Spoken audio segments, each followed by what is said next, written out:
का रे बाबा, गाडी का विकतोय? काय सांगू बाबा, दिनी थकली आणि लोकांची येणी राहिली. कोणीही वेळेवर पैसे देत नाही, पण बँक मात्र आपल्या समोर येऊन उभी राहते. अरे एवढ्या कष्टानं उभा केलेला व्यवसाय सांभाळताना अक्षरशः नाकी नऊ आले. अरे मग काही उपाय करून बघ. सगळे उपाय झाले, ट्रेनिंग झालं, मेंटॉरिंग झालं, वास्तू परीक्षण करून पाहिलंस?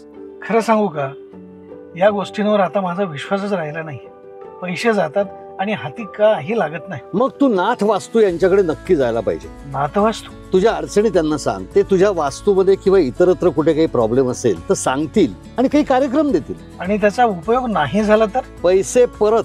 काम नाही झालं ना तर त्यांनी घेतलेले जेवढे पैसे आहेत तेवढे सगळे ते परत देतात, अगदी लेखी गॅरंटीसह. त्यामुळे आता टेन्शन घेऊ नको, होऊन जाईल तुझं काम. निराश झालेल्या उद्योजकांसाठी आशेचा किरण नाथ वास्तू. आजच संपर्क साधा. नाथ वास्तू यांना भेटलो आणि मला माझी गाडी विकावी लागली, ती नवीन गाडी घेण्यासाठी.